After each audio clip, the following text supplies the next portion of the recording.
Hi, welcome back to the Cuzzy Sound channel. In this video we'll be looking at how I came to build the sonic drone drive, kind of a space sound generating box. If you have watched the intro video to this particular playlist, then you will have heard me talk about the Cosmic Conversations initiative set up by Raw, and how it kicked off with Space Camp. Now, Space Camp was a gathering of artists to work up ideas around space and sci-fi themes. I took along my gig rig portable modular system, having swapped out the drum module for some drone modules, so I was able to work on some kind of space sci-fi themed soundscapes. And in discussion with the other artists, came up with a basic spec for what it was I was going to produce for the upcoming Salon exhibition at Rotherham Museum.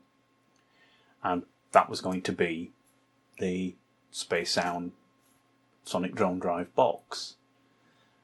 So the basic concept was to have oscillator drones, maybe with some frequency variation, and in the spirit of good kind of 50s sci-fi type stuff, then there needed to be some flashing lights as well. So with that basic spec in mind, I came home and knocked up an idea for a circuit.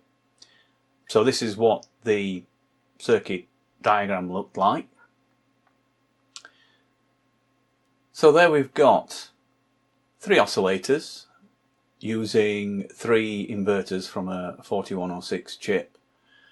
On 2 of the oscillators I've gone for preset potentiometers, so we can set up a background drone, but then I wanted to have one that could be swept through frequencies, so that's got just a standard potentiometer on it.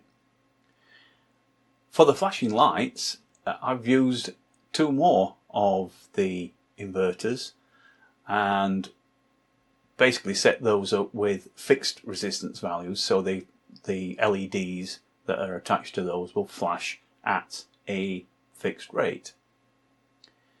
The other thing you'll notice on this circuit diagram is that I have a power supply that takes a 9-volt input and provides 5-volt output. A couple of reasons for that. This is going to be installed in an exhibition for around about a month. I don't want the thing running on batteries because they'll just keep running out.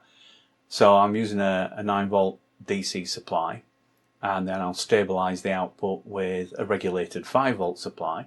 Why 5 volts? Well, it's going to be a standalone unit that has its own amplifier and speakers in there, and I've got a pre-built amplifier module that runs on 5 volts. So that's basically what I'm going to do, make it a 5-volt system. Well, so much for the theory. What about the practice? The drone circuit idea is fairly straightforward, fairly simple one, but of course got to make sure that theory works in practice. So a good way to do that is to knock up a prototype on breadboard. Here's the prototype. So it's 3 oscillator drone. The little black squares are presets which I've tuned to get a nice 2 oscillator drone going. And then the 3rd oscillator is on this potentiometer here, so I can actually sweep that one. But I don't just want sound on this, I want some visual impact as well. So flashing LEDs are always good visual impact, particularly when you're looking to do something that's kind of a technology, spaceship type related stuff. So I've got red and green LEDs. These are again, it's still an oscillating inverter from the 4106, but the rate at which these oscillate is controlled by fixed resistors. I played around with a few values to get what looked like good flash rates. I'm quite happy with what we've got there. So visually, yeah, that works. The circuit appears to be working, but does it produce the sound we want? Let's have a listen.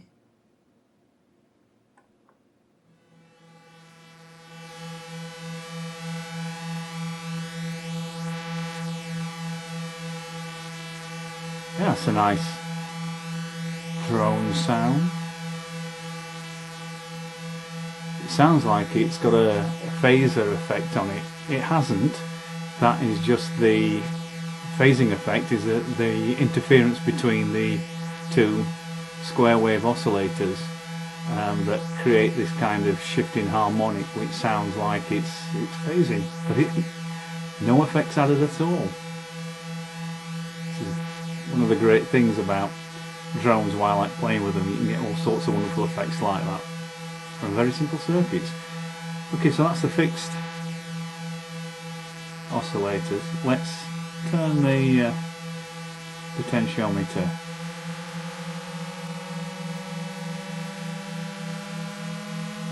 Which I've realised I have wired back to front for kind of ergonomic convention rules.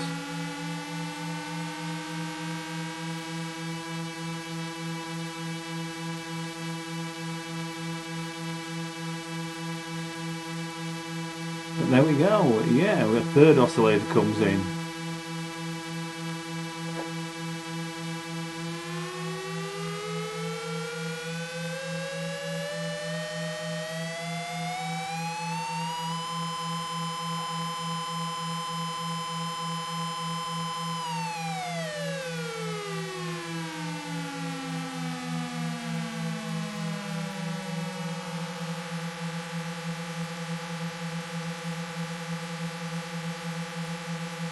So the theory works in practice.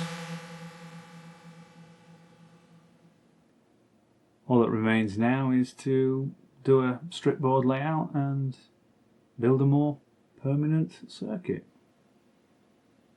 The theory did work in practice, so the next job was to put it on a strip board. I came up with a strip board layout for the main core of the circuit design, and that looks like this. Obviously things like the sweep potentiometer and the LED, flashing LEDs are elsewhere on panels, but this is the main board for the core of the circuit. So in terms of the box and the various panels, what was the design thinking behind that? Well, if we look at the front of the device,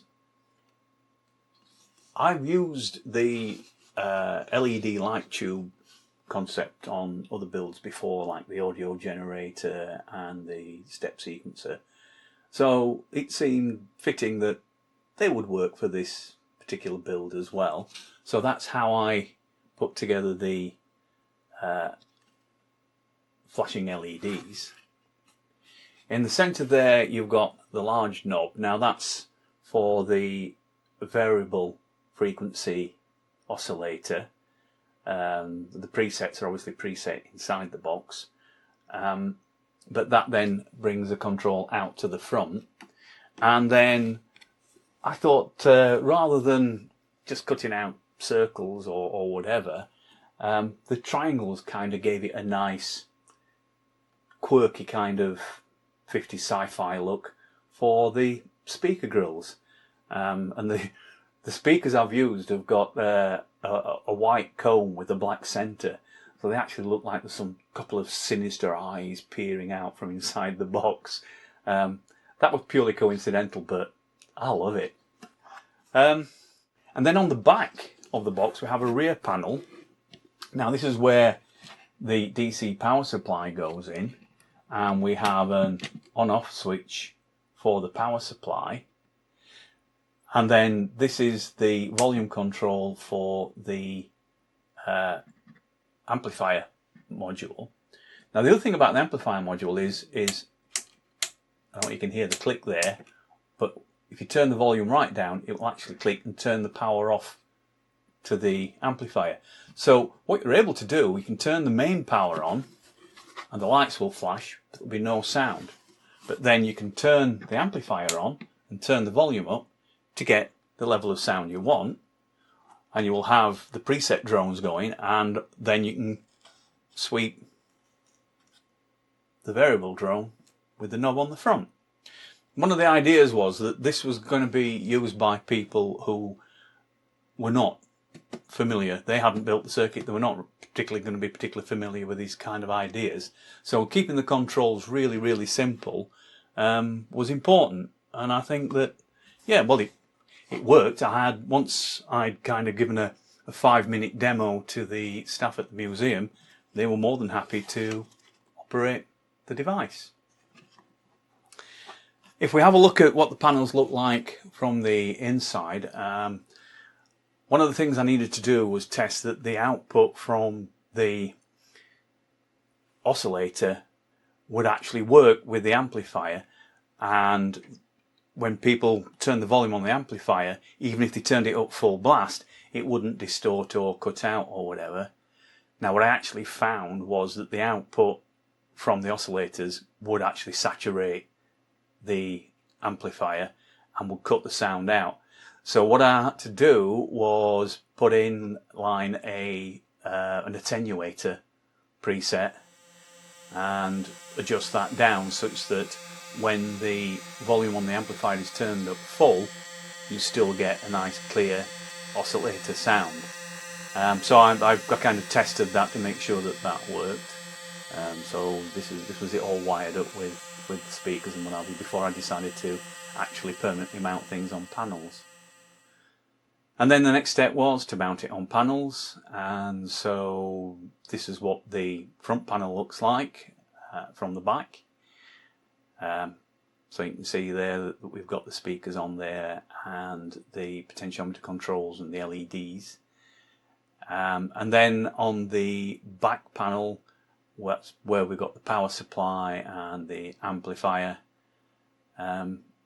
And then I've made it so that you can actually plug things in just using board head, just header pins and connectors. So you can easily just kind of like build the thing up, put it together.